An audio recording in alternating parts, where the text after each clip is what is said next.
La Lanterna, a spotlight in Italian football, is a podcast that dives into the beautiful game seen from the eyes of two fans from the oldest team in Italy's point of view. My name is Fabrizio Cardone, Canadian and Genovese, together with my friend Matt Killen, an American-born and Genoa fan. Every week, we'll tell you all you need to know about the only team you need to know about, Genoa CFC. Plus, we'll have guests and provide updates from around the magical world of Italian football.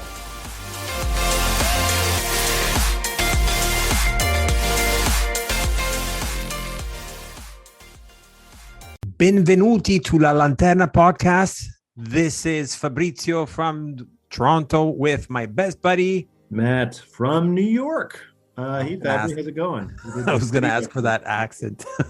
I felt like I had to do like live from New York. So, yeah. It's Matt here in Fabrizio. Yeah. Oh, no, that's what. Welcome to Radio Kiss Kiss. It's 11:59.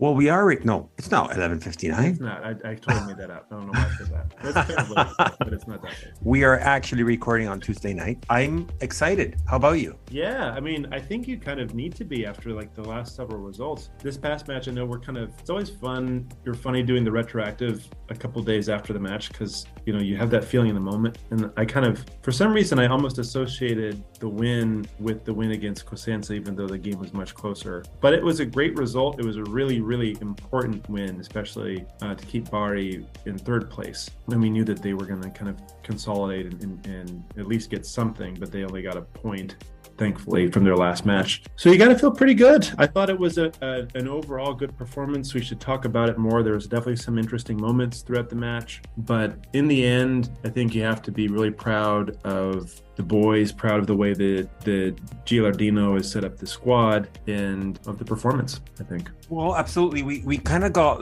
used to now, which is a bad thing, I guess, but to the goleada, meaning to the 3-0, to the 4-0, and so on. But we kind of got used to that comfort, that cushion per se, which we kind of fell back into that the 1-0 type of leads, type of scoring or whatnot. Obviously, that keeps you on the edge, especially based on the fact that we scored quite early. And even though, I mean, we'll talk about a little bit more in detail, like how the actual match went, but it still kept us attentive, I guess, and on our seats with a little bit of panic sometimes here and there. Not too many, but at least some panic. Before we go into the match itself, let me first recap. So we're looking at match day 29. Crazy. So guys, 9 matches to go. Yeah. And this is more than the last stretch. It's exciting and scary at the same time. It all started Friday, Cagliari Ascoli, where Cagliari was losing 1-0 and then ends up winning 4-1. Welcome back to the big boys, Cagliari. Then the Saturday lineup of all the matches, we have Venezia Brescia, which ended 1-1. So our next opponent that we'll talk about in the second half with our guest. Then we have Parma Südtirol, which is one of those matches that we are also looking at closely, where Parma managed to stop Südtirol.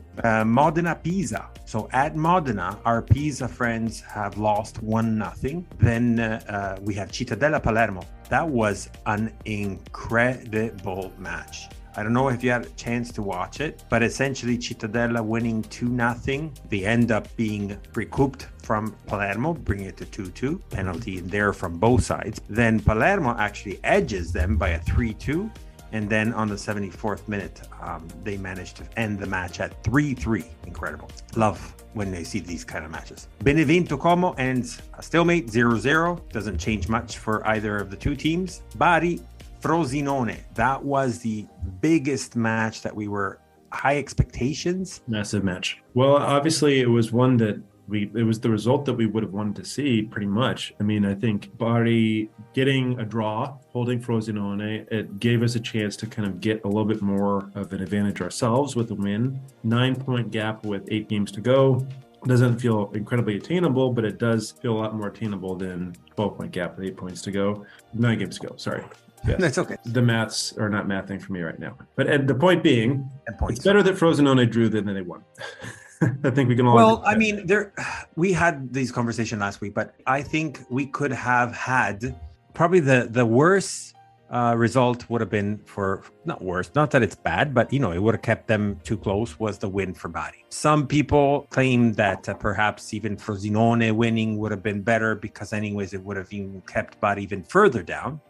But the tie, I think, is okay too. It brings Frosinone closer, as you just mentioned, and still brought Bari back to 3 points difference between the two of us rather than one as last week. I want to quote Jeremy, if you remember him from our Bari fan from England that moved on down in Puglia, and his quote on social media was, "That's a fair result. It shows how Bari is good, but not that good." Okay. Pragmatic from Jeremy on that one. I mean, I think it's an important result. Obviously, they're the best team in the division so far, and to get a draw, I don't think is anything to shake at. So I guess to their point is they were at home, so they were having a little bit more expectations. I didn't really look too much on their statistics, but if I quickly look at it, it's 1 shot on target for Bari and only 2 for Frosinone. So ball possession was a little bit more on the Frosinone side, 61-39. Shots off target was 2 for Bari, 5 for Frosinone. So that shows you the fact of probably why Jeremy said those words. Yeah. Okay, so after the big match, Bari Frosinone, we also had the Perugia Regina, which got postponed based on the fact that a couple of days before there was an earthquake. So they did an oversight and they decided just for precaution to postpone the match. It actually got fixed on the 4th of April, 5th of April, that Wednesday around there. They decided to play it then. Then we had obviously Genoa Ternana, which ended 1-0, goal by Badel. And last but not least, during our match, the great win by Cosenza over Spal. Love it. Okay, so let's dive into the match. Ended 1-0, as I said, by Badel. So what's your take on the first half? I thought we looked pretty decent. The first half, I had my moments of, and honestly, into the early parts of the second half too, there were, like you mentioned before, scoring early is always a really good feeling. I think maybe we'll talk about the goal. It was a cross that came into the box, and I believe that Puskas had headed the ball over, and it landed into Haps. It was just a really wonderful piece of work that Haps had done to cross the ball back across the front of the goal. Badel's right there with just absolutely no one behind him and gets a foot on it. That's all he needs to do with the way the pace is coming in for that ball. Haps took all the attention from the Ternana defense, and then he just played the ball straight back over and surefire goal. And I think also, like, this is one of a couple of times we saw Puskas being involved with kind of heading the ball onward. And he didn't have a goal in this game, but I thought he was really lively and deserves a lot more than even like the 6.5 rating that he got. I thought he was very involved in one of the better games that he had played. This was a great goal. I liked it. It shows how much well in sync the players are. Yeah. I do agree with you. It was an amazing, probably the best yet match by Puskas, in my opinion. I think so too. Especially if you count the fact that he, starting from the get-go, rather than just, coming in the last few minutes as other times happened when we had Coda. But no, up until last match when I was saying he's not the taker for Genoa, I think this time around he deserved that jersey. Yes, agreed. And actually, sorry, I must have been looking at the wrong game. He had a 7 rating, technically, if you're the surface score person. So some of the stats back up what the eye test was showing. He really had a very involved match. And I agree with you. It's, for me, the most memorable one of him being a contributor and really being involved. And you're totally right to say that, like, once we get that first goal, it's a strange thing to experience as a fan, because obviously you're excited that it happened so early and we've got the advantage and, this puts us in the right position. But then you're kind of always looking over your shoulder, and are Ternana going to break through? Is something going to happen? And I kind of felt like a lot of the first half, and again into the second, I know I said that a little bit ago, that was sort of the emotion. Like, we would get opportunities, we would have chances where we're going forward. We look pretty decent, and then there'd be some spells on Ternana's side where they didn't actually have as many like clear cut, like that's a goal scoring chance, but there was enough response from them on the counter or otherwise where it seemed like a game that was in the balance still. It didn't seem like a game that we had put and iced, and we're just controlling the ball and they're not involved at it at all anymore, and we're just going to play out. May as well turn off the match because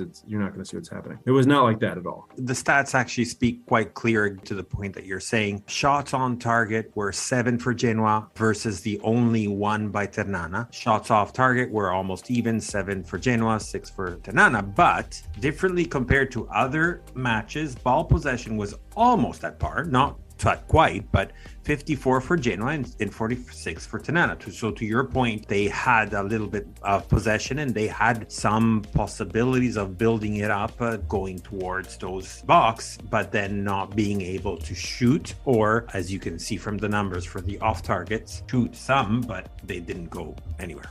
There were a couple. I mean, the one, I think that if you remember this match, chance that Koulibaly had, I think in the early parts of the second half. Oh, I'm still there shaking. What happened there? Like it was, I don't know if it was, it's too charitable to say it was an accident on their part for the ball to land that way, but we just totally got done in. It was 2 passes and the goal was totally gaping and they just couldn't even put the shot on target. And we're fortunate because like that probably should have been at least a shot on goal, not necessarily a goal, because who knows if Martinez would have been able to save it, right? Yeah, I mean, it was so wide. It was a very unpoised finish. Obviously we were thankful for that. But I thought that the second half, after that first 10 or 15 minutes, felt more like we were getting in control of the game. We were making things happen. I'm not totally sure the statistics on when those shots on target took place, but it felt to me like many of them happened in the second half. Most of them, you're right, happened mostly in the second half, and I would say more on the second part of the half, especially after the changes.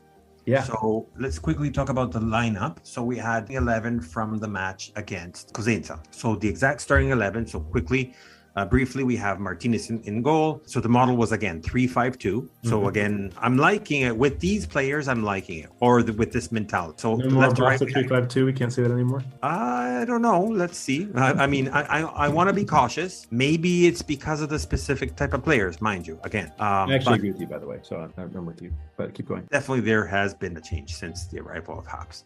Anyways, yes. on the 3 for the defense, we have Dracos into the left, Vogliacco in the middle. Great match by Vogliacco, by the way, and Bani to the right. Not that the other 2 players didn't deserve the compliments, but I want to specifically give that little edge on top to Vogliacco. He is a young defender, but he seemed very seasoned to the point of being super expert. He had, if I remember, a couple of really important tackles in this match. I just feel like the last several that he's played, he's really looked the part in that position, and it's great to see. To your point, Dragusin also is a young lad, but Vogliacco, another guy who he was probably a rotation defender at the beginning of the season, and it's great to see him really performing well in a starting role. 100% agree. So in the 5 of the midfield, we have the 3 centers, which are the hardcore / older. But when they are in form, oh man, nobody can get through them. They're on a defensive type of style with Kevin Strootman, Badel center, and Sturaro on the right. And then on, let's call them the wingers in the midfield, are Haps to the left and Sabelli to the right. So Fabry, I wanted to ask you, because I agree with you, and it definitely seems like this is where Gila likes to line up with our 3 midfielders in terms of the 3-5-2. He really likes Sturaro, Badel, and Strootman if they're all available. Obviously, I think if it was us putting the lineup together, you probably have Frendrup in there for one of those players. Why do you think Sturaro or Strootman are getting the nod ahead of Frendrup in this kind of particular setup? This is just my pure opinion. I think it's definitely to give a breather to Frendrup, as we've seen him having the starting 11 for quite a bit. And he has been always given 100%, and we've always learned to love him. My opinion is that, and or perhaps based on the strategy and tactics that Gila is having, do I need another strong one coming in? Because compared to the others, you have Frendrup coming in for Sturaro, so it obviously on the right side, right? Yep. But the characteristics, and we even saw a ball in the box by Sturaro that he missed, because in my opinion, Frendrup has that extra a little bit more of an attacking touch and feel compared to Sturaro. Yeah, so maybe that's what it is. He comes in fresh legs in the midfield, but also a player that can take advantage of tired legs in defense when he's being brought in. And actually, he did have a couple of, maybe they were half chances, but a couple of shots at the goal anyway. He did when he came on. And the same thing exactly happened with the midfield there when Jagiello, which is on the mouth of a lot of people to see how fantastic he has been doing in the last matches that we've seen. Oh, yeah. That he subbed also Strootman. And that's when I think the majority of the chances happened when the freshness of these two players came in and the tiredness came from Ternana. In fact, if you have to look at 4/5 of the subs by Ternana are all the midfield. So their module was 3-4-1-2, and all their 4 midfielders, including that Fugly, I mean, not because he's ugly, but the one that we don't like him because we didn't like him because he doesn't play well. He didn't play well with us anyways, Casata included. God, oh wow, what's his face now? I can't remember the guy from the first. Oh, come on, help me for a second. That he is in Ternana, but he scored on the first leg. I don't think he started. He did not start. Magically, he was injured or something like that because the Genoa fan was expecting him to Ferraris after that goal celebration he had. Favili, thank you.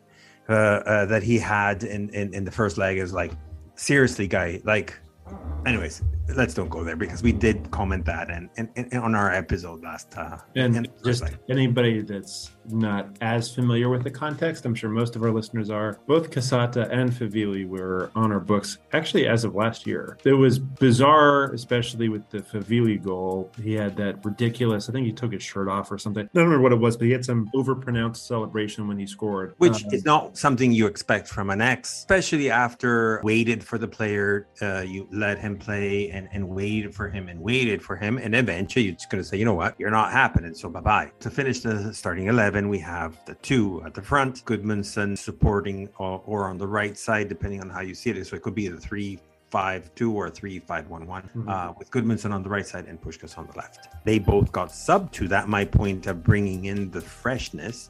So Goodmanson, a lot of people are not happy when he gets subbed, but still, I think on Salcedo, it was probably one of his best matches also. He gave a lot of trouble to the Ternana defense, and roll of drums.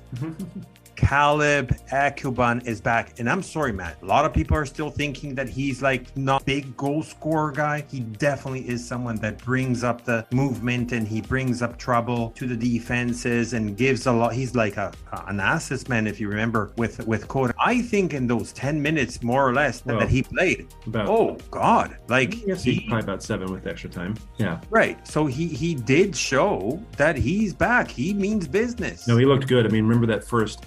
he had, by the way, it reminded me also of there's a moment, I think in the first half where Puskás just brought down a ball that was probably launched 40 yards to him or something. But Ekuban did something similar when he was in the second half and he had that shot. It was a terrible angle for him to do anything with it. But to see him kind of immediately come back in and have that opportunity and to look like, he was causing some trouble, it was kind of fun to watch because obviously it's been some time since we've seen him play. And for a guy just fresh, after 6 months after his, he didn't have an injury, but he had an operation on both of his tendons, Achilles tendons. I just commend him for his bravery. And if he is this coming forward, he's back. He looked really good. I think your point on the subs is so interesting, though, because I hadn't really thought about that before, but it definitely changed. I mean, I was, for much of this match, in the, are we going to rue our opportunities here? Because even though maybe we didn't have as many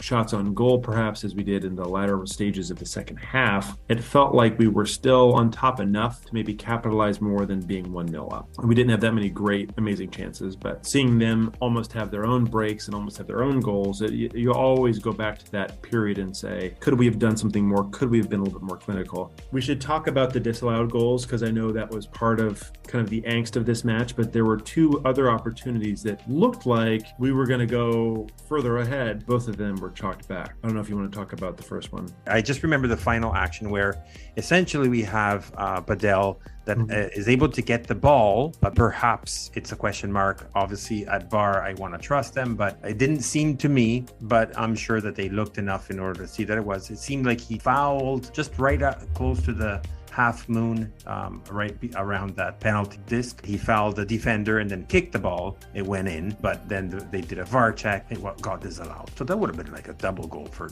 Badel, by the way. I mean, can you imagine Badel at the double? Fantastic. A guy that rarely scores. When he does score, they do count, mind you, but almost two. That was fantastic. That's like the man of the match forever. I mean, I thought he had an excellent match for sure. But that goal, that was such a weird one. I mean, in real time, it looked soft. It just did not seem the Ternana player encountered all that much contact. And I don't know why. You look at VAR and you look at it slowed down, and it does look like maybe his shirt gets pulled down or something, but soft. It looked soft, and it looked like the Ternana players stopped looking for a whistle. And so that's one of those things for me. It's like a classic kind of thing that they teach you when you're really young. You have to keep playing until the referee blows the whistle. And he did not blow the whistle. It was something that happened. And that's part of, this is just the shitty thing with VAR is, as a fan, unless there's that moment where you know after it's happened, it's going to be reviewed and all these other things. Everyone kind of stops and waits for a reaction. And I almost feel like the referee felt like they needed to acknowledge that happened and make that correction. Well, it looked like a pretty questionable, like that wasn't a quote unquote clear and obvious foul that was missed in the box. Like that seemed kind of like, oh shit, well, they clearly stopped trying. I don't know, maybe we just like chalked the goal off. I mean, it's a little bit, maybe, I'm sure that's not the reasoning why they decided to not use that, but to me, it seemed like that should have been a goal. Well, I agree with you, but to VAR's defense, technology itself, we definitely would have wanted that check if it was on the opposite side. Yeah. I always look at it that way. Like, okay, if it happened to me, did they make the right choice or not?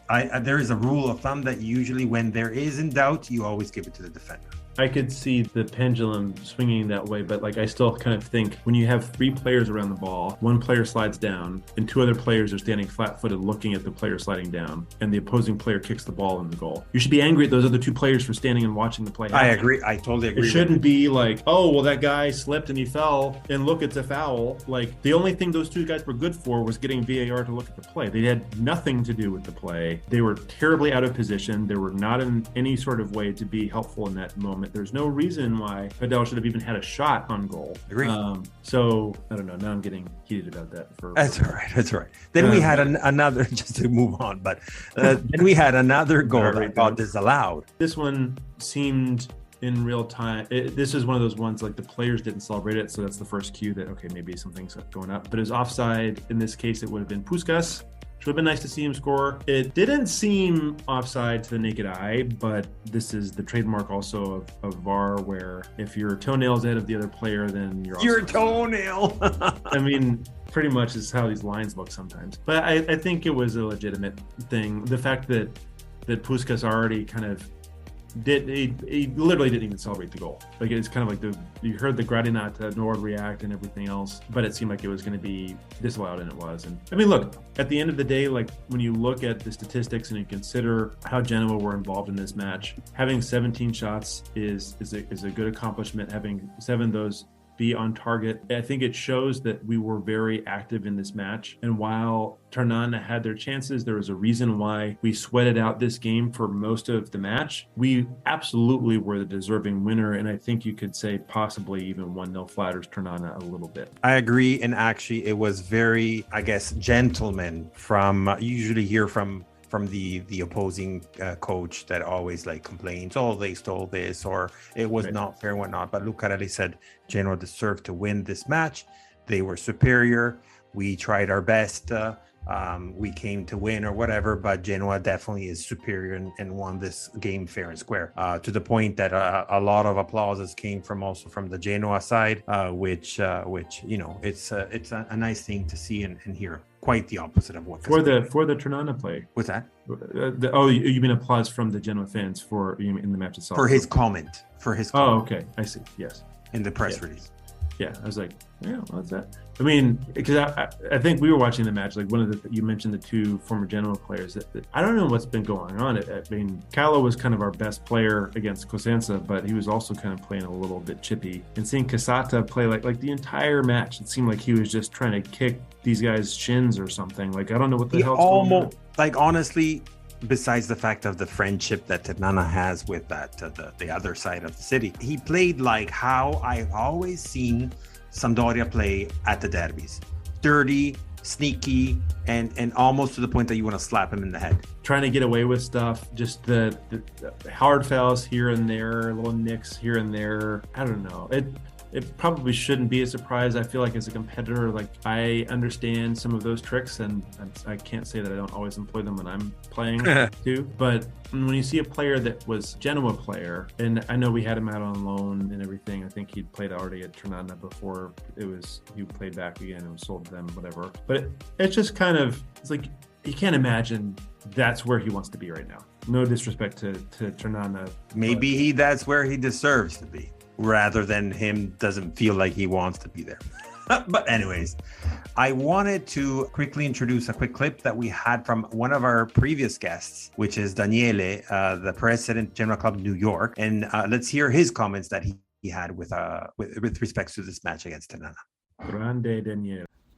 Hello, La Lanterna followers. My name is Daniele Savino Ben. I am the president of the Genoa Club New York. I am here to give you a quick recap of the last game that saw Genoa facing Ternana, and we have been able to win 1-0. This game was extremely important for two reasons. First of all, it was the second game in a row that we have been playing at home. We usually feel like it's always easy to win 2 games in a row because you have the support of your fans, but it's never that easy. Usually it's always 1 victory, 1 draw, or 1 victory and 1 loss. It all depends. This time we've been able to pull together 2 games in a row with double victory, which is extremely, extremely great, especially for the morale of the team. It came by struggling a little bit in the second half. That shows that the team is able to suffer and is able to get what they want. And the third, but I think is one of the most important parts of this victory, is that the victory was achieved as well by the supporters, by the Gradinata. Even Cristiano Riccarelli was able to mention that at the end of the game by the coach in the last press conference, mentioning how important, in his opinion, was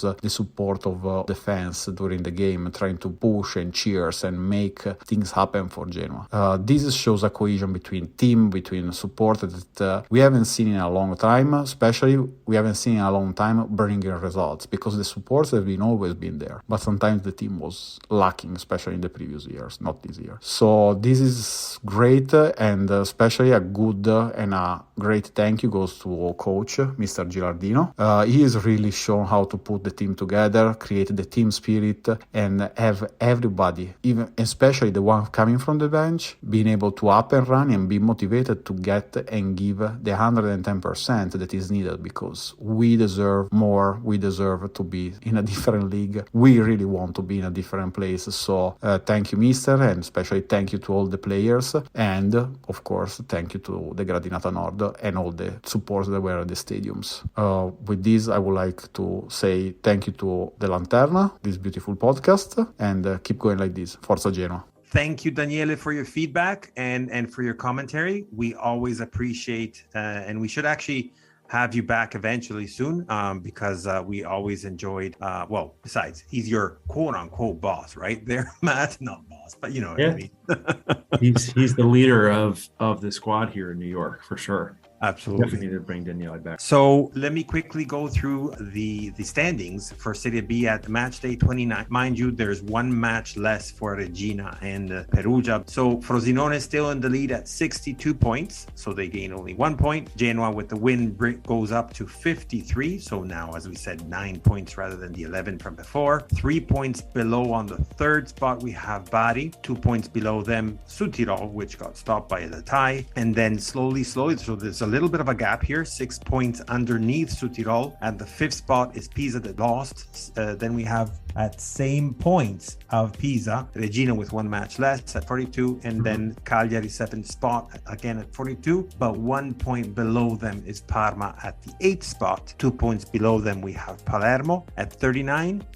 Then at 38, Modena at 10th spot. There's another group leading after that. It's a group, but it's very close anyways. As we always say, that there's not much room here to be comfortable other than for now, Frosinone. So Como, 2 points below Modena on the 11th spot, together with Ascoli and Ternana. Then 1 point below them is Cittadella sitting at the 14th spot. Then the last group, because it's an entire group, where we have Perugia at 30, together with Venezia, Cosenza that climbed back on the 17th spot, together with Benevento at 29. 1 point below them is Spal, together with Brescia. Should we start to quickly call who we think to match day 29 is going to be the bottom three? It's a tricky one. I mean, Benevento, I think, are going to have a tough match against Pisa. To your point, I think Pisa they're very hungry of 3 points to get closer to that preferred playoff position of having kind of the opportunity to see the other two playoff teams go at each other. They're a ways away from Südtirol now, which, by the way, incredible. We're talking about Südtirol and Bari, two teams from G or Lega Pro. Or Lega Pro, yeah, right. Either way, who may be in that kind of position in the playoff. But I think that's going to be difficult for them. Obviously, we have Brescia, so hopefully we take care of that match and get something out of it. And then also you're looking at Spal, who play Südtirol. So what am I saying? I think the bottom three probably are going to stay the same just on the basis of the competition that each of those teams are playing. But if Serie B has taught us anything, I think that it's an understanding that just because you're 18th, 19th, or 20th doesn't mean that you can't win against a team that is 4th, 5th, 6th, or 2nd. No offense to the lead, but go Cosenza, go Cosenza. Yes. Cosenza is going to face Frosinone. Against Frosinone. Stranger things that happen. Next match day, quickly look at what the matches are going to look like, because then we're going to talk more about our match against Brescia with our guest coming up soon. We have Palermo, Modena. Then we have on Saturday the lineup of all the matches on Saturday, which is Ascoli, Venezia, Brescia, Genoa, Cittadella, Perugia, Como, Parma, Frosinone, Cosenza. As I just said, go Cosenza. Pisa, Benevento, Südtirol, Spal. So that'll be also interesting to see what Südtirol is going to do against Bari, because we're going to see them shortly. Then we have Regina Cagliari. That will be another interesting match. And last one, that's why I was mentioning, I kind of mixed up here by saying, let's see what Ternana does. So it's Ternana Bari. In the event they win, Ternana, and Südtirol wins, that's a surpass Bari. Wow. It's possible. Everything is possible, or vice versa, right? That's true. But before we go to the break, two quick things I wanted to say. I wanted to play a quick clip of a recap of what one of the members from 777 Partners has done press release, as they just purchased a slice in the ownership of Hertha Berlin. Ha ho hey, Hertha BSC. That's how they say it in Germany, I think. Oh, okay. I can't pronounce any of it. You can tell my pronunciations, both Italian and German, aren't exactly right. But keep that tight, because we have a surprise about how to say it very, very, very soon. Nevertheless, so during the press conference about presentation about 777 to Hertha Berlin, this is what the words that we had from Josh Wander. Ultimately create profitability, and in doing so, ensure their long-term success and their on-pitch success. And for a long time, and in many ways, not the fault of these clubs, football clubs have been run like clubs and not businesses. And I think today, in 2023, people are beginning to become aware that running something like a business is not a negative. It's not a pejorative. It has the capacity to help that club, that business, sustain itself for not 1, 2, or 5 years, but rather 40, 50, or 100 years. And that's really what our goal is in the investment process. It's to ensure that these businesses can become long-term sustainable business profiles, and if they do, it'll be good for us economically, and more importantly, I think it'll be good for the club. The second part of that is that when you do invest in a bunch of clubs, there are all sorts of synergies between those clubs, and so each of the clubs that we've invested in, they have segments of their business that are similar, and so it's our view that if we can provide expert resources in each of those segments, then we can help to cut costs at some of these clubs. We can help to bring in a higher level of expertise in each of those areas. We can add functionality on the commercial and technology side.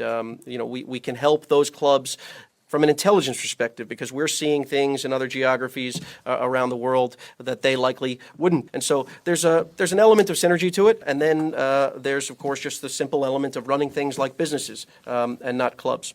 So, Matt, what do you think about his comments? Like the fact that he actually emphasized what their business model. So it actually something that he basically more or less said a year ago or more ago when they presented themselves to Genoa. But this fact of focusing not necessarily on talent only around the globe, or mostly anyways, the focus, they talked about their model, about different scouting around the world in different areas and what, but also harvesting the youth. What do you think? Well, listen, I think when you look at the structure from afar, and we've certainly seen fans of Red Star, part of 777's ownership group in France as well. Paris. To this. And yeah, Red Star Paris, thank you. There's kind of this anti-modern football idea behind how this ownership is looking, where we're buying all these clubs, you have all these clubs in the same constellation, and is that fair for competition and everything else? And I think people often think specifically of two models, of which we're based pretty clearly. We have very direct ties with our own employees to both Citigroup and the Red Bull Sporting Group. I'm not sure exactly their formal name. But I think when you listen to how Josh Wander's vision is for 777 and for all of the teams they own, I think emphasizing all is really important. As a fan, you must be encouraged by what he has to say, because I think it's a focus on the teams themselves, the assets that they have, not overextending or over-investing in places where you cannot, and that is not exclusive to the football pitch. Having eyes and ears in other places. We understand it's a global game. We understand that there are quality players throughout the world. We now have an amazing, actually, when you really think about the footprint that we have, and you've seen some of this. Actually, there's a surprising A-League influence to maybe a small degree in the Bundesliga, but having Melbourne Victory in there, having the Brazilian Primeira Division, I think is what you call the top division there with Vasco. Well, Vasco's not in the top division now, but I think they should be. The Bundesliga, obviously, La Liga, Belgium's top league, us, and also Red Star, who hopefully will crack it up into Ligue 1 at some point. But in any case, you're going to be looking at, PSG Academy players and other players they're going up against in the division that they're in France. When you just think about some players that have really made an impact in football in the last several years, we kind of have a really good infrastructure where we're in all these places, and the intention isn't to funnel everyone to Sevilla or to funnel everyone to us, but it's a network that hopefully allows each of these properties to become, I hate calling them properties because it's a fan, it means a lot more than that, but from a 777 partnership thing, hopefully each club really becomes powerful in its own right, and this infrastructure allows them to be better maybe than the otherwise would be. And it definitely seems like it's not going to be a type of structure where there's going to be a lot of big expenditures, which can be good and can be bad. I think when we go up to Serie A, we'll maybe feel this a little bit more than we're feeling right now. I think that's one of the things I'm really interested in, thinking of the other side of what he's saying. But I think there's a real, hope to how this could work out for the club. And hopefully we can identify and find. It doesn't sound like as much as we're going to take a Hertha Berlin player and move him to Genoa. It sounds more like we have scouting networks and intel and playing philosophies and XYZ that are in all of these different places, and how can we bring those into each of the individual clubs that are owned to make them better, essentially. So, and as his point, he talked about synergies between the clubs. So whether that is marketing, whether that is talent scouting and so on, that's important part. Yeah. Last but not least, and we'll go to the break, I just wanted to recap also what has been happening with our Grifoncini, because I have to ask forgiveness to all those followers that are wanting to listen also about them. So they have won against Pordenone and Padova, 2-1 to Padova and 1-0 to Pordenone. Unfortunately, there was a loss last weekend against against Reggiana, not Regina, but Reggiana. So this is the first loss for the Grifoncini, so nothing to despair. Mind you that we are still sitting at 4 points above the second, so we are still first in the standings and with 8 games to go. So just a quick recap of who is in the standings, at least to cover the top 6. We have Genoa at 51, Parma 47, Bal 47, Monza 45, Venezia 42, and Cremonese at 34. So good luck on our Grifoncini. We'll always have to have this parenthesis, and I keep forgetting, but there's so much to talk about, and we always keep not forgetting because we don't forget our kids, and it's our future. And this is also what Wanderers has said with respects to the focus also on what the club is orientating towards. So our under 19 precious guys that we're starting to see also in the starting lineups here and there. All right, so let's go to break as we have this great guest coming up from the UK.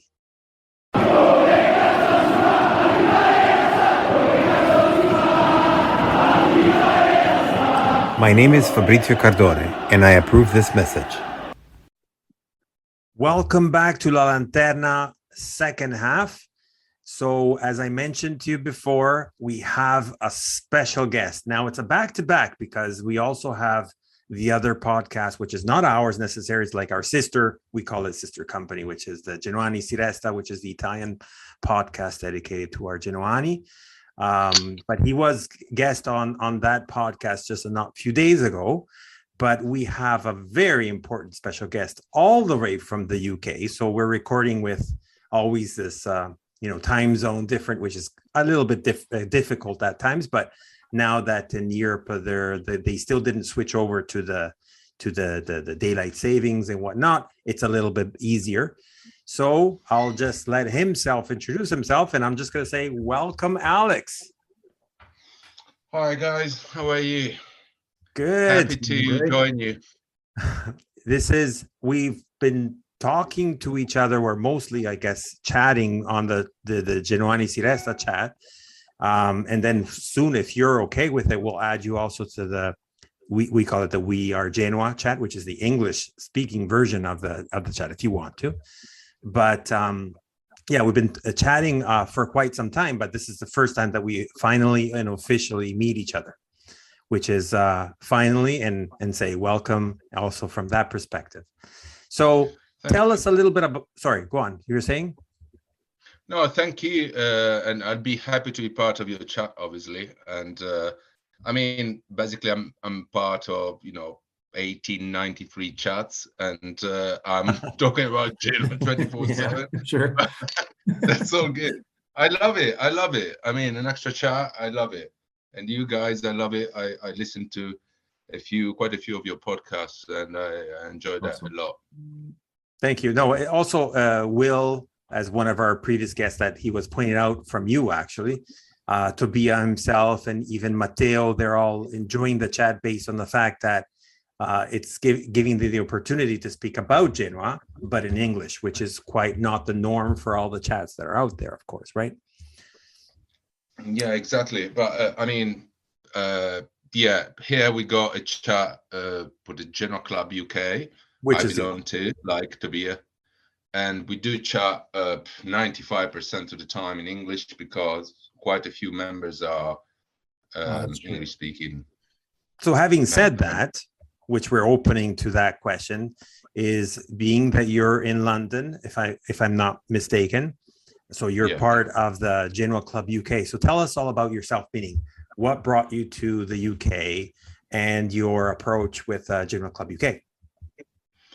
I came to the UK in last millennium, 1998, and basically, I just wanted to leave Genoa to try something new, to try, to see what was out there, and London was the easy option really, because from Genoa, from Italy, I mean, what could I think of? At 25 when I came here, I thought of London. So yeah, I decided to come here because I thought it was a big city and it would open up to many doors, many opportunities.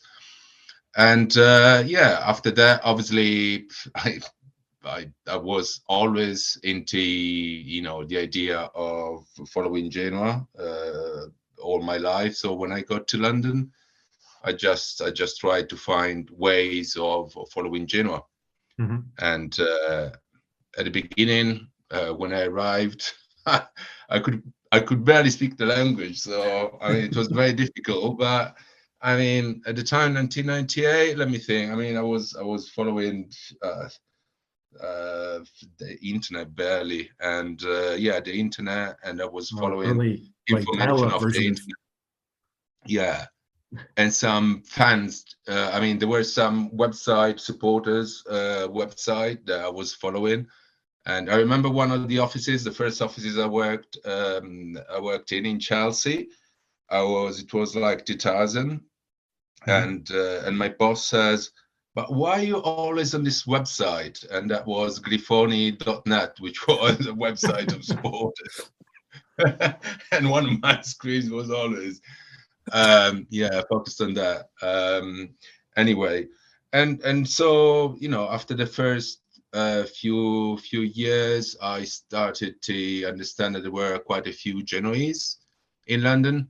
I mean, they were getting together in some bar and some pubs. There is still a bar, an Italian bar in the West End, or just off the West End, and quite a few people used to get together there. The only problem with that bar is that there were fans from all the teams, which I can't stand.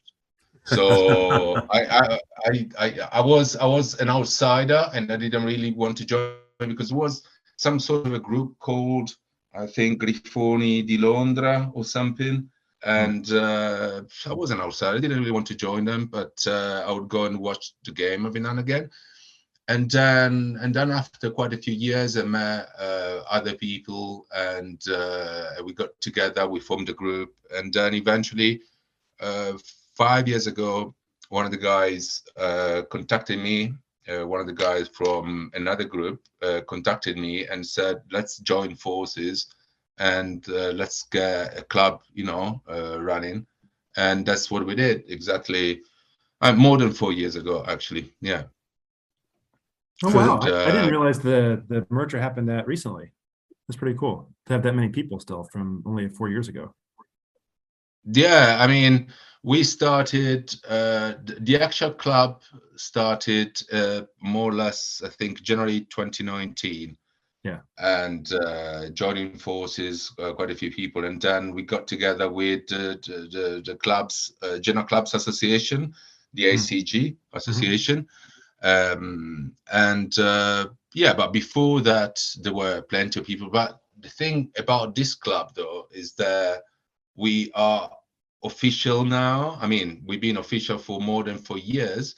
And we got a lot of members that stick together and spend a lot of time together, not only watching Genoa CFC, but doing many other things, several activities. Yeah, I've seen that also on Instagram and whatnot, that you guys organize also like barbecues in the summer and do some very interesting and very nice stuff. So it's a good way to keep the camaraderie and you know, people together, and it's what you expect from a large club anyway. So I'm actually kind of jealous about that. Like between the three of us, so you got the representation from the UK, representation from New York, which is the other big one, and then Toronto, which were like the smaller one. But seeing all this partnership and all these members per se, it's interesting, and it's actually quite kind of nice too. Mind you, again, what I said before, the fact that London being so close is also a lot easier, I guess, and that's why perhaps there's a lot more Genovese that are going there. Yeah, absolutely. I mean, obviously, people follow us on socials, and when they come to London to visit London as tourists, They just give us a call, or they contact us, and they come to the club, to the pub, and join forces because they like it, because they like what they see. And obviously, it's much more difficult for people to go, far away to you guys. But sometimes they do, I guess. Yeah. I hear every now and again people going to the States and trying to find places where to watch Genoa. It's a great group and great atmosphere, and it's great that there are people from England as well, and Scotland, that support Genoa. And that's great that you guys are almost as much English speakers as native Italian speakers too in the club. And hold on, are you in the pub? Is it really just the Genoa match that's on when they're playing? There's no other like soccer matches that are happening when you guys are there? No, there's no. I mean, we got a room upstairs, and that's our room basically. Yeah, because that's been our. We changed a few venues, but we've been there for like 2-3 years now, and basically, I mean, we know the guys very well, and that belongs to us really. That's our place, and basically, our headquarters are just in front of the pub. Because one of our members owns a place, cafe in front of the pub, and that's those are our headquarters. And the pub in front of it is the Constitution. We always go there. Obviously, it's a traditional English pub, and it's a traditional British pub. When we go there, sometimes downstairs they're showing some matches, but it's not really. There's never really a big crowd for that. And the pub is not exactly. I mean, it's in Victoria, which is known, but it's not on the main road. It's not on the main road, so it's great to be here, to be there, and because it's ours pretty much. It's a pretty good setup. I'm a little bit jealous too. We've got a good one with Smithfield Hall is our place in New York, which is those guys are great to us. They always treat us well. We get sound and audio, but it's definitely like a soccer supporters bar. So you have, the Bayern Munich games on and the Man United games on and all that stuff too. But usually, at least, we're not getting any no other Italian teams when we're on. I know what you mean because many years ago, I was saying before that we used to go to this bar, Italian bar Italia Una. There were teams from, Serie A, all supporters. And sometimes I came across some of those guys, those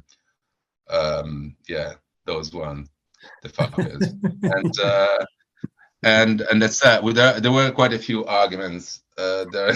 I mean, never mind that. So it's just us. So no big issues unless we are very loud, because obviously we are by ourselves. But sometimes we can be over the top, and it did happen.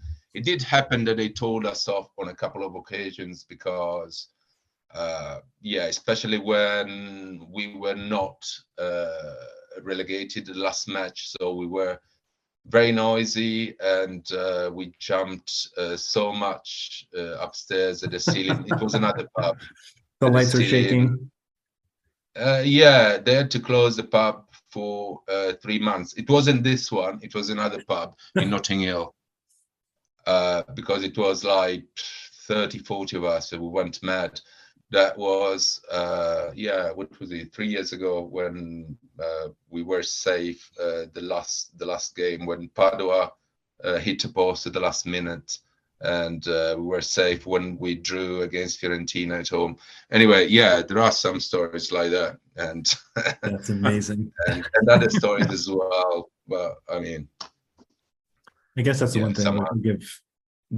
The good thing, thankfully, outside of Genova, I have not run into those other fans you're referring to, which I'm hopeful I keep that streak going.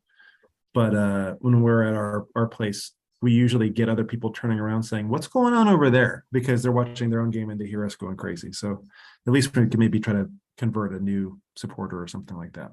But. For sure. No, I have yet. No, probably one or two, but they were friends of friends, and they're very quiet. The other side is basically null around here, which is good. And then that's how we want it, how we like to keep it anyways. You can actually watch the game. That's so taking advantage of listening the first few minutes of the Genuani Si Resta pod, I'd like to not introduce, but ask a question to our guest, Alex, because I found it quite interesting and to reconnect with the history portion. So why don't you tell us a little bit more, which is going to be also interesting for you, Matt, but essentially, Alex, why don't you tell us a little bit more about your grandfather and great-grandfather and who they knew and who they talked to? And what I'm referring to is, okay, go on. I think you caught it. Yeah. I was talking about my family history because the question is why you Genoa supporter? Is that because of your father, friends, or yada yada yada, as people usually ask? And my answer is just, it's my family, it's my DNA. It couldn't have been any different, because both my set of grandparents, my mum and my father's side, were Genoa supporters, and so were their parents. So my father's side, my great grandfather used to work in a historic center in a bank. And what are we talking about? 1920s, more or less. And anyway, at the time, James Spensley was working as a doctor. He had a practice. That's crazy. In another alleyway somewhere in the historic center. So my great-grandfather used to go to have his focaccia alle cipolle, onion focaccia, and soup, typical tripe soup, anyway, from Genoa. And used to go there because at the time breakfast was based on there. I mean, what? It's what was it?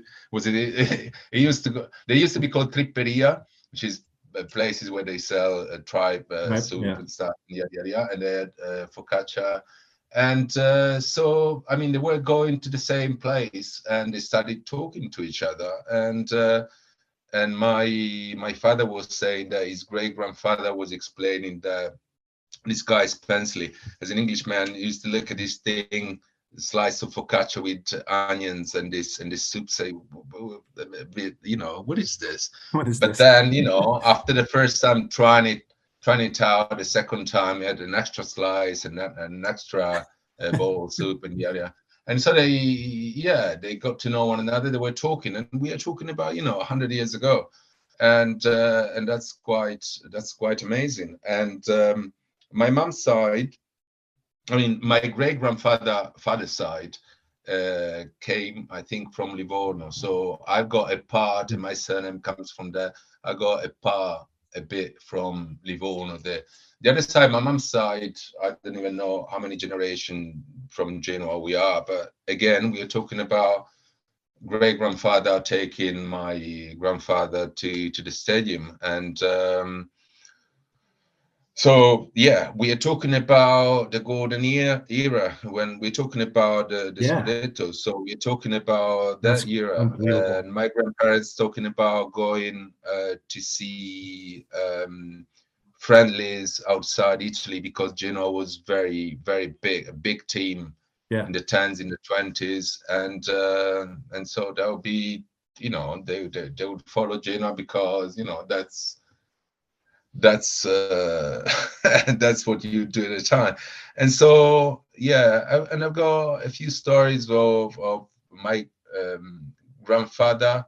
What was it, 1947, taking my uncle to Rome by train to watch a game. And obviously my grandmother, and I never met my grandparents, my mom's side, but they told me the story. My grandmother wasn't happy.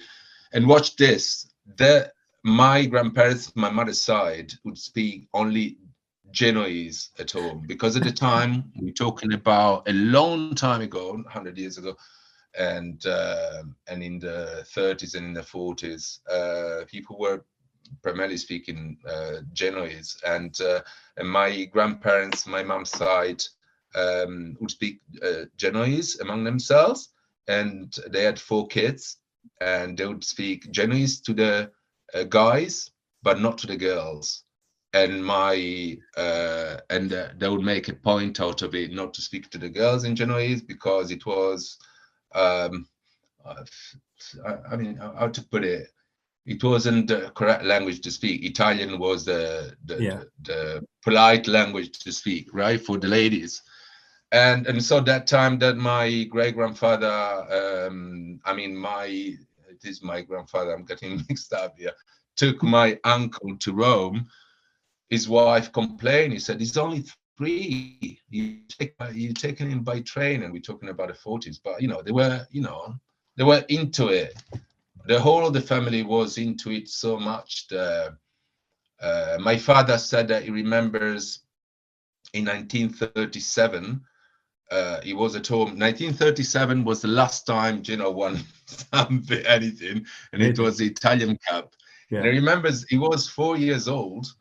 And there was big celebration. He remembers, as a kid, as a little kid, a big celebration at home. Lots of people coming. There was even a priest who got to the house, but in plain clothes, because he didn't want to, show whatever. Mm-hmm. And he was in plain clothes, and they were having parties, big celebration. And then they all went out, and my father said, God knows where they went to celebrate. But he said you can only imagine having fun, and we're talking about 1937 to celebrate an Italian Cup. So there are all these stories that he told me as a kid. I remember my grandfather, my father's side, that he was to tell me, by heart. He was an old man by then. He was telling me the story, the teams by heart, Depra, Barbieri, Burlando, Leale, all these players. And me as a kid listening to all of this, I was going, oh my gosh, what world is that? Yeah. And it was a world of a great Genoa, of the golden era. So, so all these stories have always been interesting. And there are so many stories. I could go on. Amazing. It's like actual football heritage right there. Yeah, I was going to say the same thing in different words, just saying this is history right here, telling it directly from the source, not directly from the source, but essentially coming down the bloodline. It's just amazing. The fact that your grandfather was facing in front of Spensley was just like unbelievable. It's like something that you would only read in one of those history books. But it's actually something that is being told by someone that actually did happen, which is like, I'm still like, in shock, pleased, but shocked at the same time. Incredible. Cool. This is the beauty of being a Genoano, also to see where it all started from, and having this gentleman from England who was basically the co-founder and whatnot of Genoa, 1893, and we have here an example of a storyline that was told from a grandfather over to his grandson, and here we are listening to it. Unbelievable, really beautiful. Thank you. Yeah. I mean, we were there from the start, and that's it. So it couldn't have been any different for me, really. I can't think of a different life. So these are those things that it's hard to explain to someone that did not grow in Genoa and does not follow the Genoa creed, if we want to call it that way. So for example, Matt has learned it, and so on. Any new fan has started to learn it and appreciate and understand it, and so on. But it's funny how who is from the outside and see this, you know about Inter versus Milan or Rome against Lazio. It's the typical left versus right, black versus white, or whatever you want to call those, right? Sure. And so on. But here we're talking about the heritage, not only of the Italian football, we're talking about the heritage of the city. And when I hear, and personally, this is me, but this is why I'm saying that people are not fully understanding. When I hear the comparison with that other side, which, knock on wood, God knows what's going to happen to them, but it's uncomparable. You cannot compare the two. It's just two different things, and it's not the same thing at all. No, it's not. It's not, because there's no comparison, because it's difficult to explain the combination of what happened the other side and history. It's really messy. Yeah. Our side is a storyline that comes a long way, and is still there as it was in the beginning. Yeah. And that's Genoa. And we have had also different folks from different clubs, but I remember now to mind I'm thinking about Zach, which he's part of your club, right? And the fact that him, similarly to Matt, they grew into Genoa after the fact, like joining the club and understanding and so on, and seeing already how the passion, where it comes from, and already seeing, I'm not going to call it hatred, but let's say already the unlikeliness of that other side. It's beautiful. I loved it. That's one of the first things you have to learn. So one of the first things I remember, the first words I heard from Matt in Italian was "Dore merda." That was the first one. That was the only time they pretty much learned. Yeah, mate. I mean, I remember in 1990 there was the Italian. There was the World Cup, and it was in Italy. And 1990, 18 years old, I was in Piazza Manin, which is not far from the stadium. Yep. And I went there because there was football, the World Cup on, and there were lots of Scottish people in there because Scotland was playing in Genoa. I remember there approaching somebody as a late teen, and I couldn't speak a word of English, and I go like to try to say something to them, and it goes like, wait, Daria Merda. That sounds like me. Yeah, mate. I was so happy. I was so happy. That made my day. And and yeah, I mean, and one of the people who went to follow Scotland that year was a guy, Simon, that I met 3-4 years ago. He's a member of the club himself, and he's been a Genoa supporter since 1990. That's amazing. So I mean, the fact that people who weren't born in Genoa, I've got a few stories of people who were not born in Genoa, but Genoa grew into them because of a number of reasons. But I think ultimately it's something that you feel inside because you are part of the atmosphere. You feel and something hit you deep inside, and you want to be part of it, and you think, you understand that you are part of it, and you become one with it. And it's I heard people talking about it, and I feel that must be it, because what's the appeal of Genoa? Certainly not winning. It's the heritage and the passion and all these stories that are that represent us. And if I may say, Matt, perhaps that we lived that in firsthand with Eddie. We saw that transformation from someone that was telling me through Twitter. He was writing to me saying, well, yeah, like he was with no team because of listening to our podcast. And he was listening to our podcast saying, I can be a sympathizer of Genoa just because, nice city. It's not exactly what I'm looking for. 8% I would give you of my fidelity for the cause itself. And slowly building it up, talking to him and so on, he started to learn more about the team. He actually looked into it. He even shared with us a few slides that he put together in order to learn better about the players and whatnot. It was just like, it was beautiful to see how this passion just grew automatically. Perhaps obviously we may have had a say in it, but the fact when it kind of like exploded, it was just out of control. And he's like, you know what, guys, it's on you. Now you create a monster. This is beautiful. Absolutely. So absolutely. Genoa Club UK, what would you say the number of the members, if you have to say like a number there? I mean, because we are Genoese, it's a bit like the Scots. I need to evaluate the members by the fact whether they paid the membership this year, and this year some 66 or whatever. But overall, we are more or less 100. But yeah. And out of that, how many would you say are foreign born, so non-Genoese or they were not already Genoani?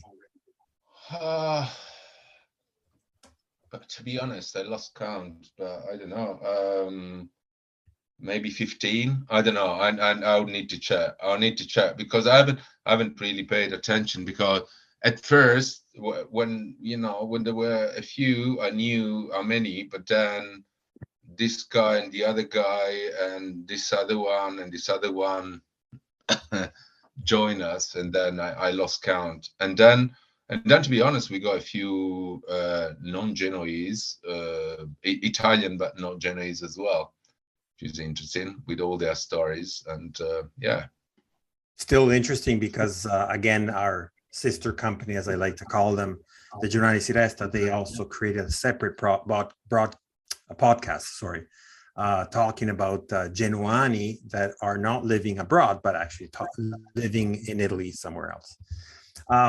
Why don't we go to the match? So after we had this beautiful win, we are now going to face a difficult opponent.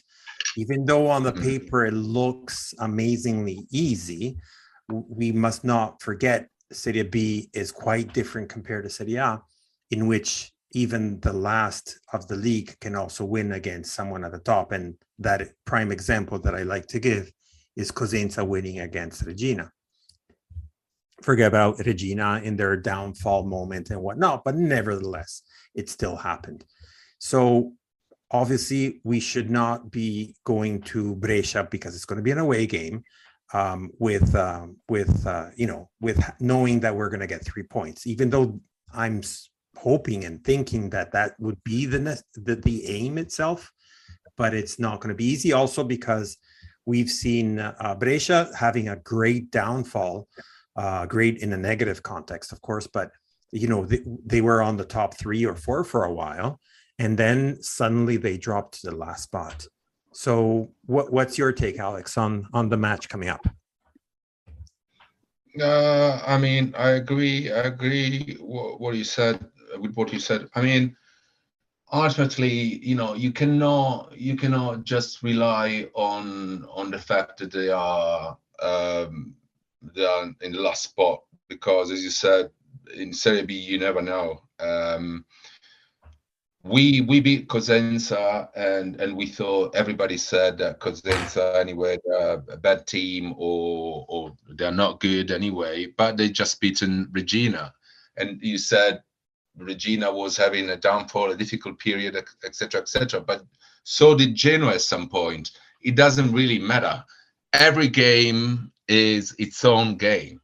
So we need to be focused, because obviously, what do they want? What do Brescia want? They want to win. They must win, like the shites the other side of our town or outside the town.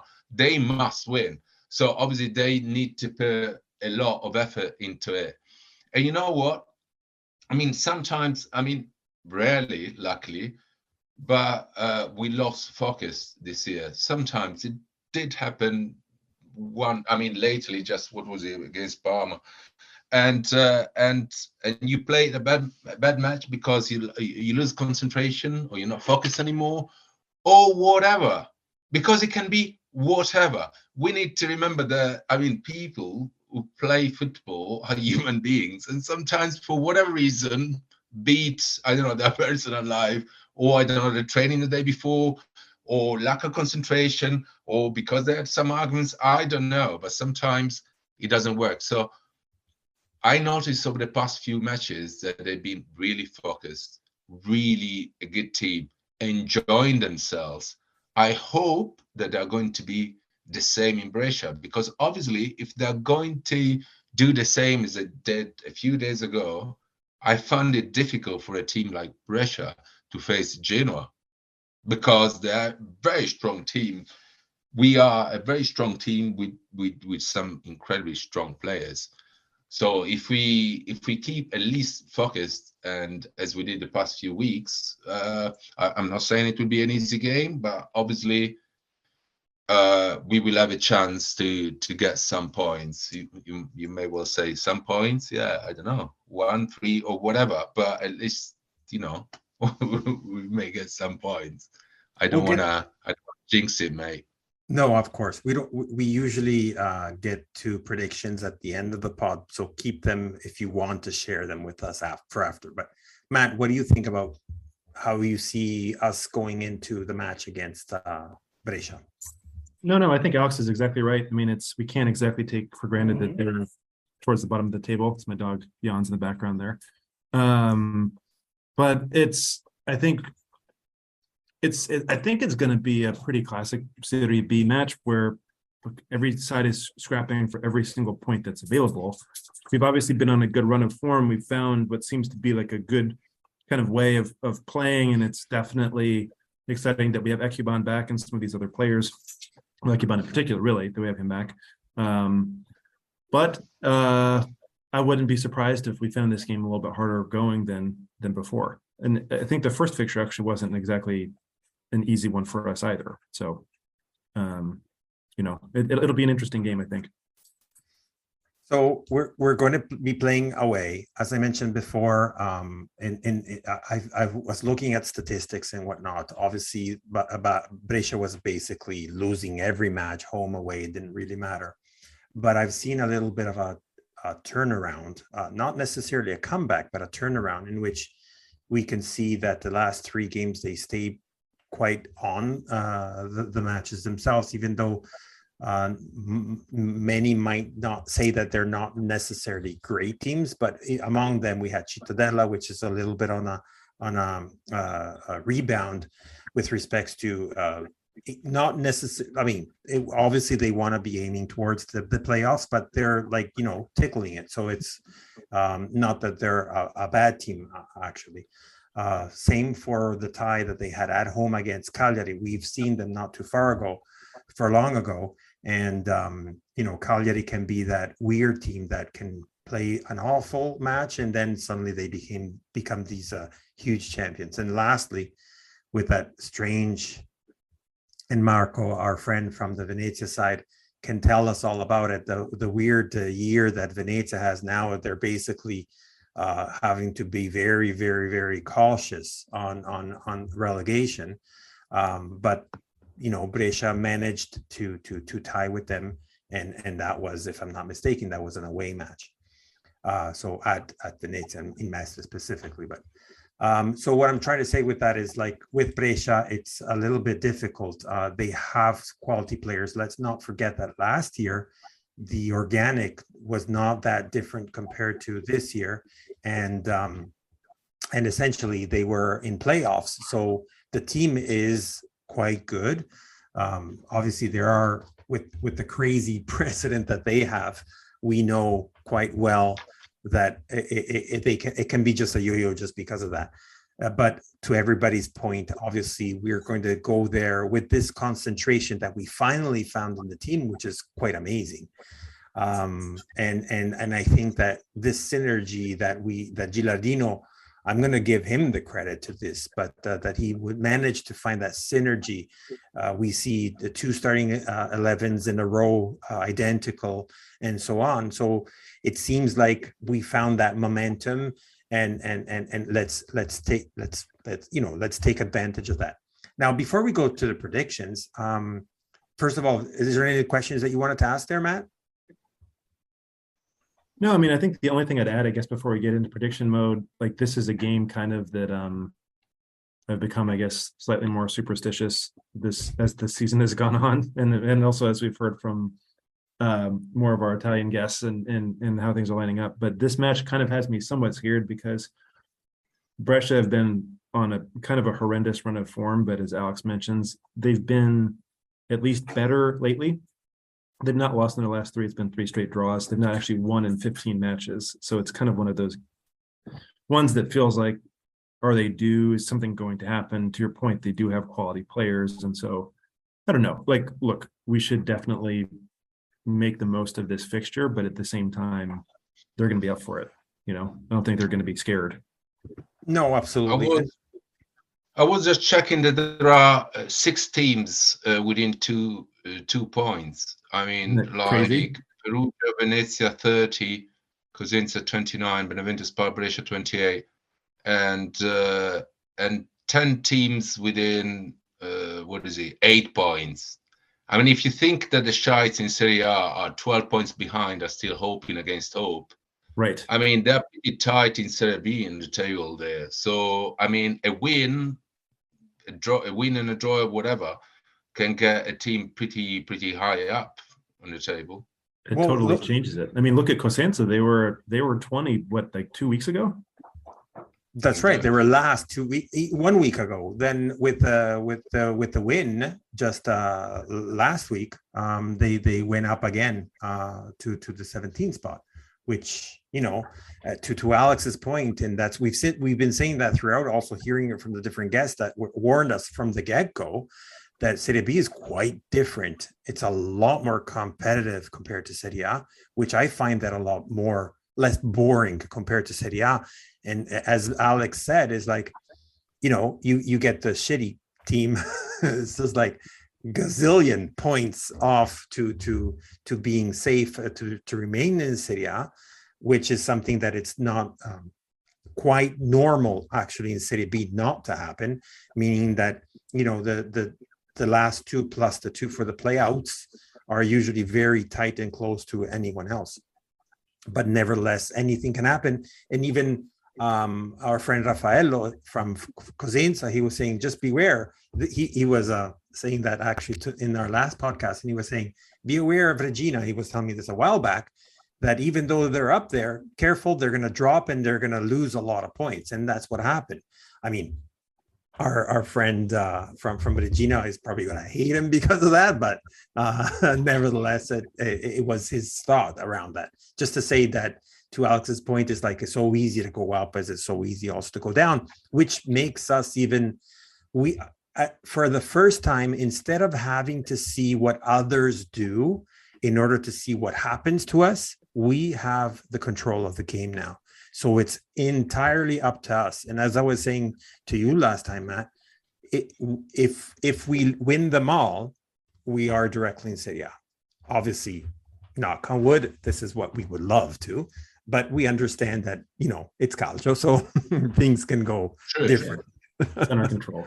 Yeah. And then I wanted to ask you guys also another question with respect to, after the Brescia match, which is on Saturday, then there's the weekend of the national break and so on.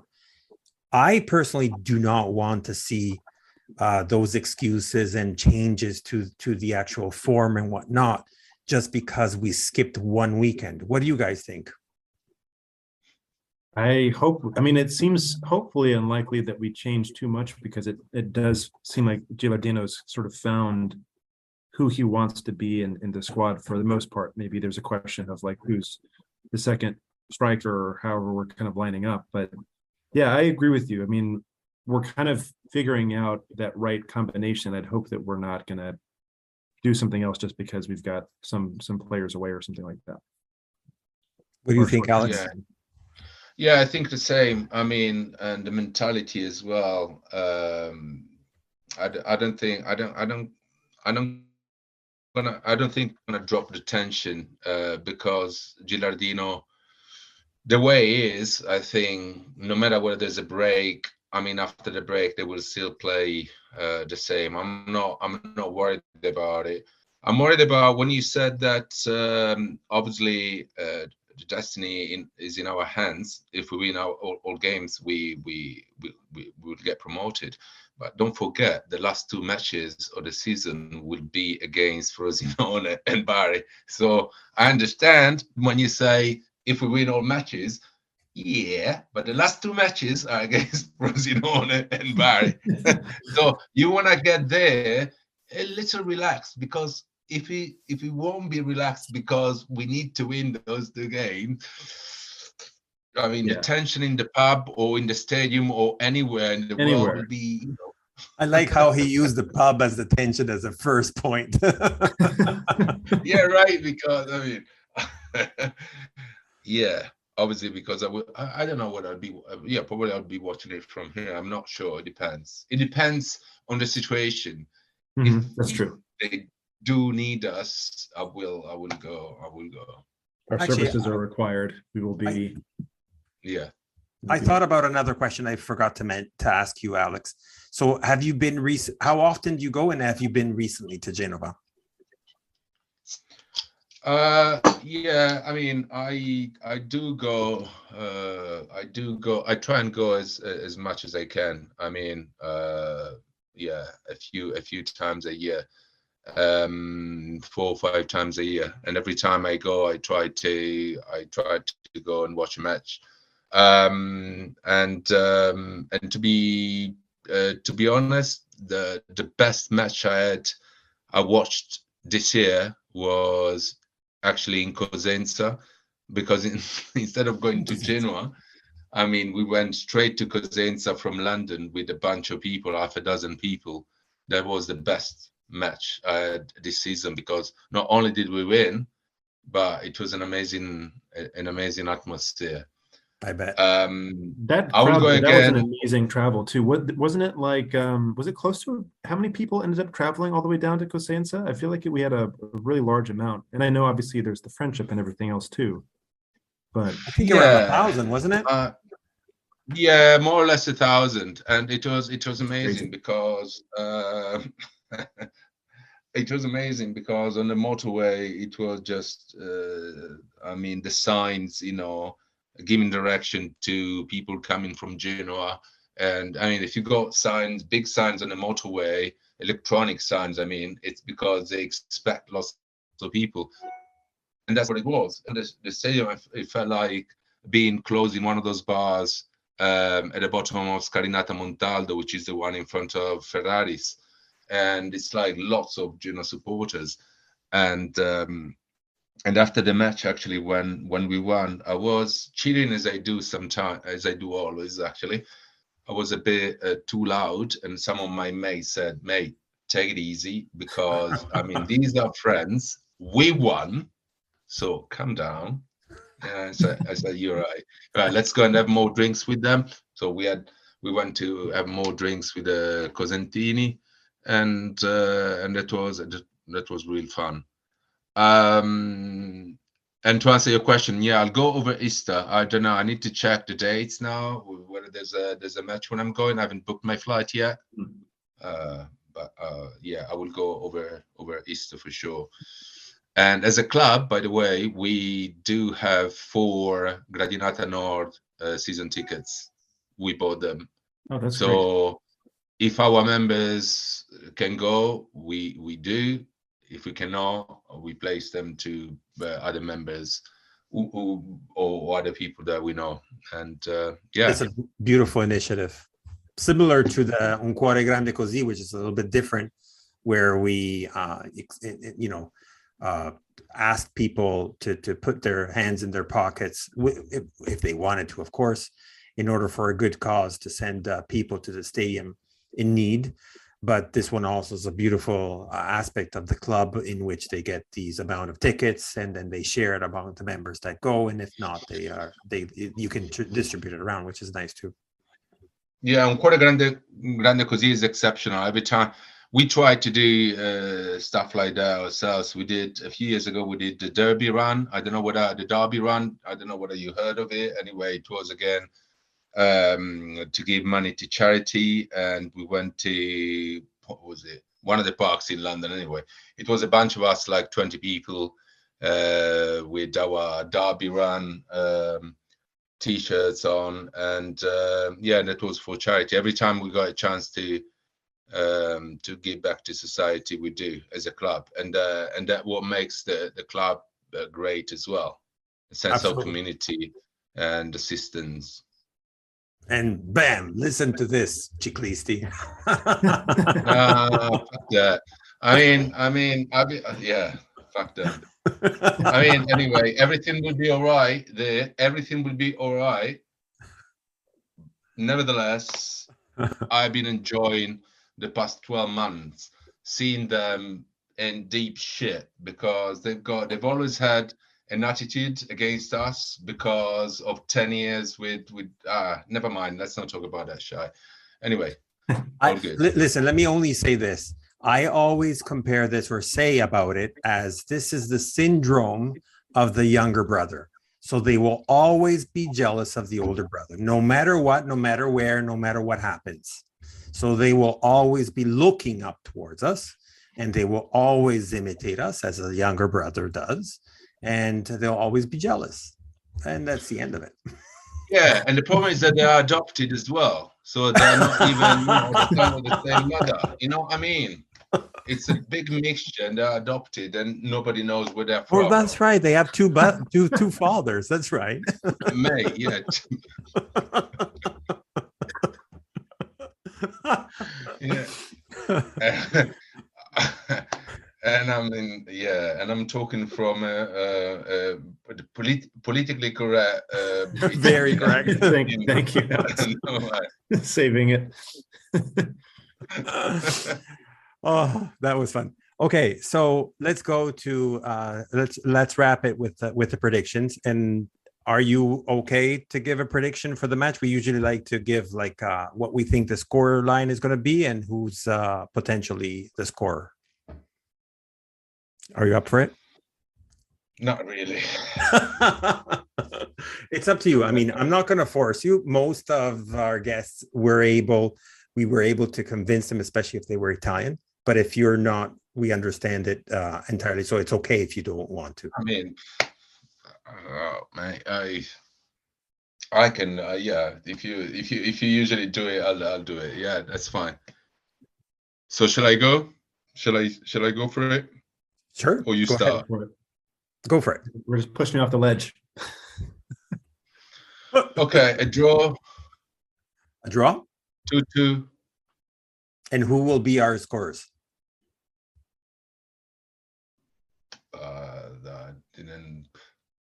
If you can think of any. Puskas and Albert. Yeah. Okay. Yeah. I'm just going. Yeah, there's a reason for I said 2-2 anyway. You can share that with us if you want, or you can leave it as is. That's up to you. you. Obviously there's a reason, because I mean, I'm a big believer in, you cannot jinx it. I don't believe in these things, I do not believe in these things. But when you create, yeah, exactly, mate. But when you create that sort of an atmosphere, when expectations and people say this and that, we're going to do that, yeah. You ain't actually jinxing it, but you create expectation and shit. And then the players kind of feel that.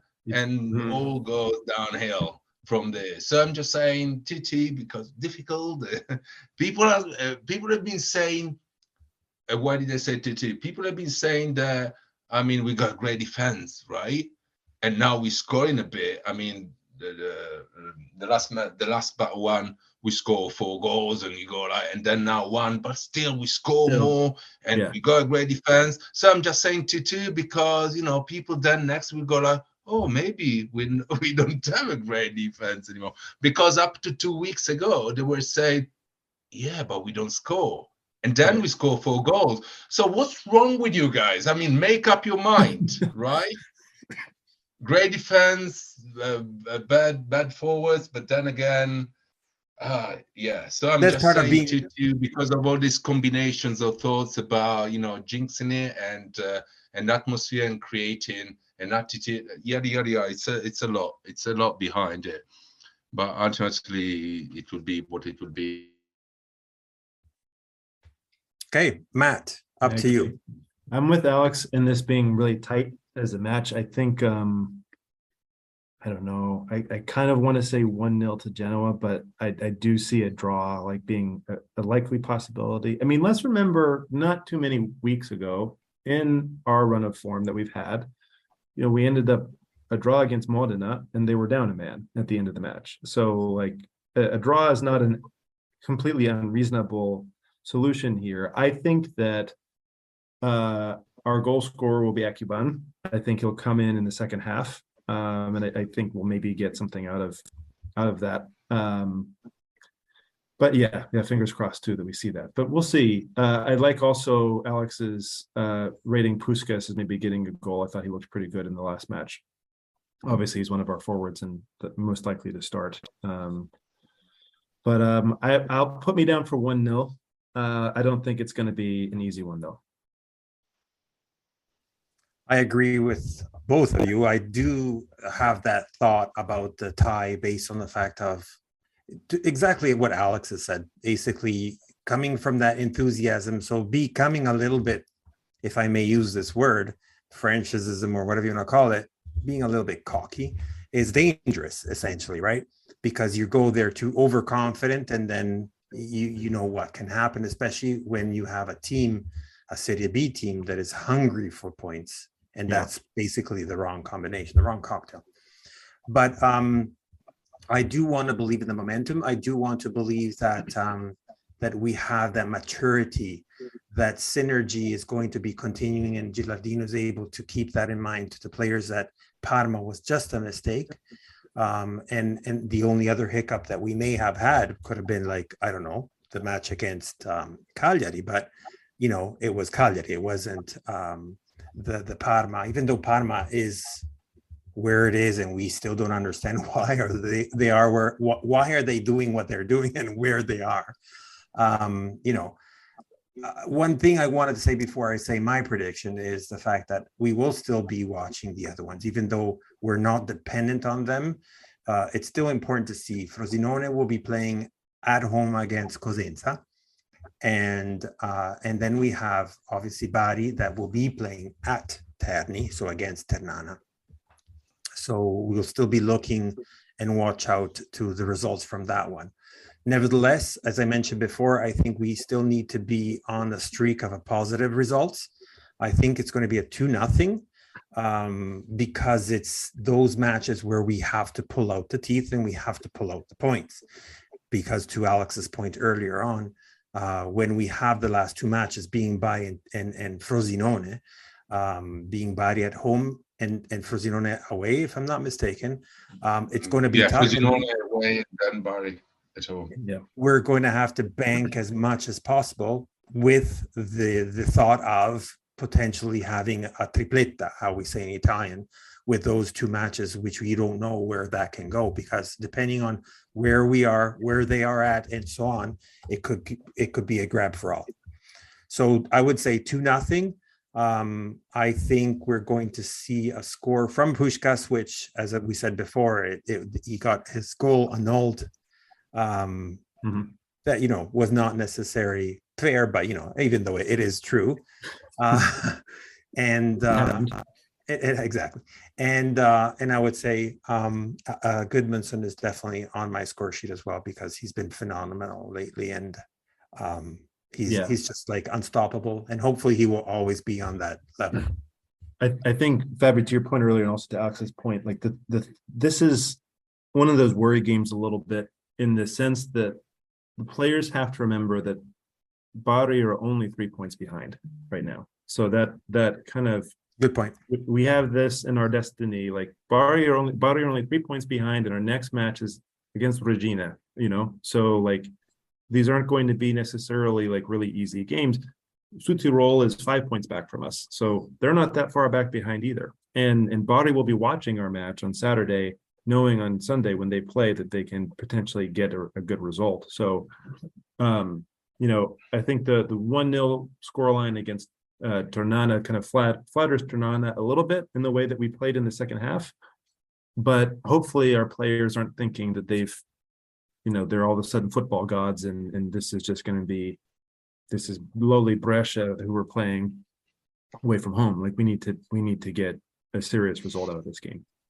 I don't think they think that, because if you look at Gilardino, the way, I mean, the guy is so tense. They must look up to him, because this guy I think is losing his life on Genoa's bench, because he's like a president. I mean, wasting his life away because he's so tense, and every time I feel for him. Obviously, I'm a Genoa supporter, and he's paid a lot of money. But as compared to other managers, whatever manager you can think of, the easy or whatever, the guy is very tense. So I think the players would never be like cocking, let's say, because they wouldn't be able to face him. I think you're right about that. Most I likely, not going to piss Gilardino off. I'll say that. No, much. I'm sure nobody would want to be in the locker room after that Parma match, because I'm sure. Oh my god. But yeah, okay. Alex, this was wonderful. Thank you incredibly for being our guest and sharing these amazing stories, even the piece of history of Genoa CFC, 1893. That was just amazing, beautiful. Amazing. Thank you again for joining us. I hope you enjoyed it and was a little bit more relaxed compared to what you were expecting. Well, as a matter of fact, I mean, as I said before to you before this, I didn't really prepare this, and I felt like going off the cuff and telling my stories and this and that, and that felt really great. And as a matter of fact, I would go on and on and on and on I would tell you so many stories that I would drive you to insanity. But I won't. You come back because you need to move on. We'll definitely be here for the next time we have you on our pod if you want. So yeah, absolutely, mate. Thank you very much once again for joining us. If anybody wants to reach out to you, should we tell them to go to reach out to the Genoa Club UK, or you want them to reach out to yourself directly? Up to you. Genoa Club UK, or either Genoa Club UK or me, that's fine. But Genoa Club UK, yeah. Perfect. And you can obviously find them on all three platforms that we are on as well.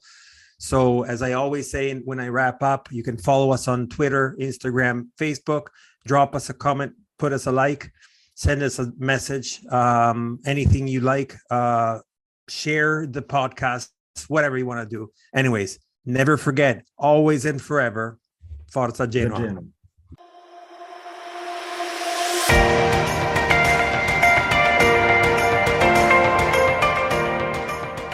You've listened to La Lanterna, a spotlight on Italian football, a podcast powered by Genoani Si Resta. Thank you for listening, and see you next week.